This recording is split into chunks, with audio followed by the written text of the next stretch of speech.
મિત્રો આજે આપણે વાત કરવાના છીએ આરટી ધોરણ 1માં મફત પ્રવેશ અંગેનો જે બીજો રાઉન્ડ બહાર પડવાનો છે એની પહેલાં તમારે સ્કૂલ સિલેક્ટ કરવાની છે. પરંતુ કાલે મેં એક વિડીયો અપલોડ કરેલો મિત્રો, એમાં ઘણી બધી કોમેન્ટો મને મળેલી અને પૂછેલું કે સર બીજા રાઉન્ડની અંદર સ્કૂલ દેખાતી નથી તો શું કરવું. તો એના વિશે સંપૂર્ણ માહિતી તમને આ વિડીયોની અંદર આપશું, તો વિડીયોને પૂરો જોવા વિનંતી. અને મિત્રો બીજો રાઉન્ડ ક્યારે બહાર પડશે એના વિશે પણ આપણે ચર્ચા કરવાના છીએ, તો તમે વિડીયોને અંત સુધી જોજો. ચાલો શરૂ કરીએ. અહીં મિત્રો તમે જોઈ શકો છો કે જેનિસ રાવલભાઈએ આપણે એક ક્વેશ્ચન પૂછેલો છે કે ક્યાં સ્કૂલ સિલેક્શન કરના જરૂરી है, એમને હિન્દીમાં પ્રશ્ન પૂછેલો છે. મિત્રો જો તમારે સ્કૂલ સિલેક્ટ કરવી હોય તો તમે કરી શકો છો, નહીં કરો તો તમારા બાળકનો વારો બીજા રાઉન્ડમાં પણ નહીં આવે. એનું કારણ છે મિત્રો કે તમે જો પહેલે જે સ્કૂલ સિલેક્ટ કરેલી હતી એ તમામ સ્કૂલમાં જે સીટો હતી એ ભરાઈ ગઈ છે, એના કારણે જ તો તમારા બાળકનો પ્રથમ રાઉન્ડમાં વારો નથી આવેલો. હવે જો તમે બીજા રાઉન્ડમાં બીજી સ્કૂલો છે એ સિલેક્ટ નહીં કરો તો કન્ફર્મ છે કે તમારો જે પહેલા રાઉન્ડમાં વારો નથી આવેલો તો બીજા રાઉન્ડમાં પણ નહીં આવે.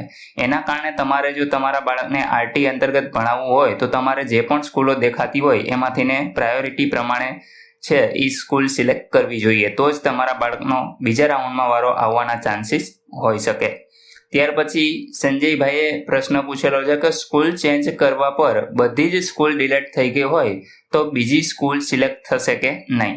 તો મિત્રો તમે જ્યારે પણ લોગિન કરશો તમારા બાળકનું ફોર્મ, એટલે તમને જો સ્કૂલ અવેલેબલ હશે તો લિસ્ટની અંદર જોવા મળશે, બાકી તમારે કંઈ કરવાનું નથી.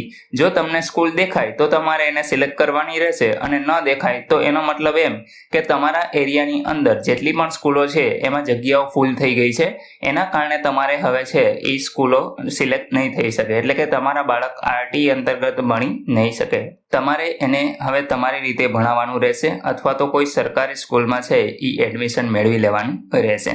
અહીં મિત્રો ઘણા બધાની કોમેન્ટો કોમન છે, જેમ કે બીજી સ્કૂલ દેખાતી નથી, વધારાની શાળાઓ બતાતી નથી. અહીં તમે જોઈ શકો છો.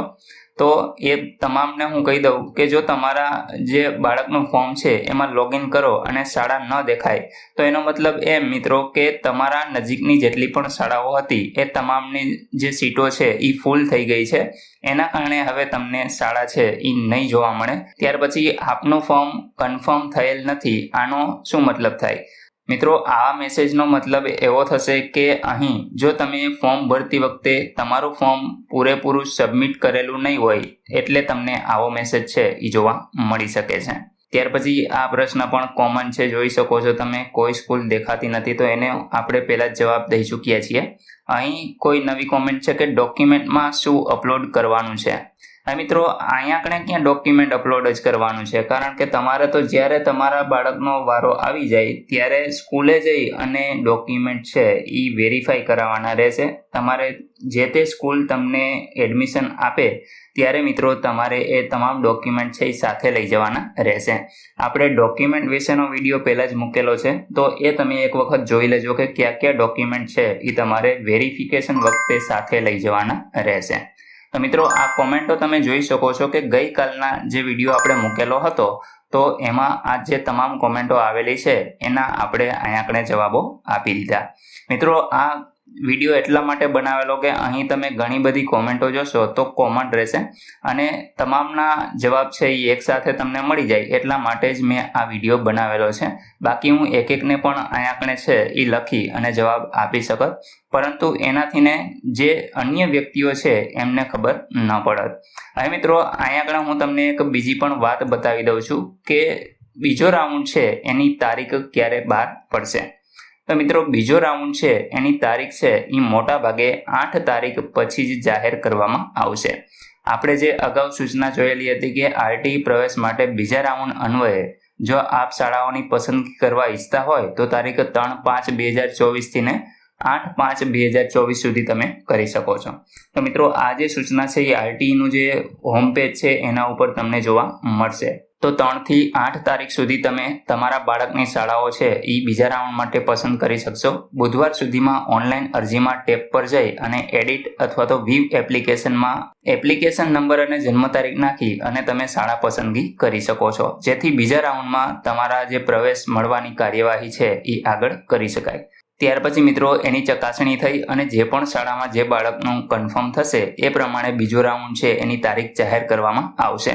તો મિત્રો લગભગ 10 કે 11 તારીખે છે એ બીજો રાઉન્ડ બહાર પડી શકે છે. કન્ફર્મ નથી કહેતો, પરંતુ 2 થી 3 દિવસની અંદર છે એ આ 8 તારીખ પછી તમને બીજો રાઉન્ડ છે એની તારીખ જોવા મળશે. મિત્રો તમે ટેન્શન ન લેતા, જ્યારે પણ બીજો રાઉન્ડની તારીખ બહાર પડશે ત્યારે આપણે એના વિશે એક અલગ વિડીયો પણ બનાવશું. તો તમે ચેનલને અવશ્ય સબસ્ક્રાઇબ કરી લેજો, જેથીને જેવો હું વિડીયો અપલોડ કરું એટલે તમને એનું નોટિફિકેશન મળી જાય અને તમે જાતે જ ચેક કરી શકો. આશા રાખું છું કે આ વિડીયોની અંદર તમને તમામ માહિતી મળી ગઈ છે.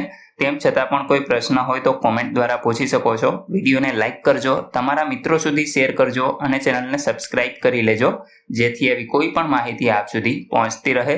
વિડીયો જોવા બદલ આપનો ખૂબ ખૂબ આભાર. મળીએ એક નવા વિડીયો સાથે. ત્યાં સુધી જય હિન્દ.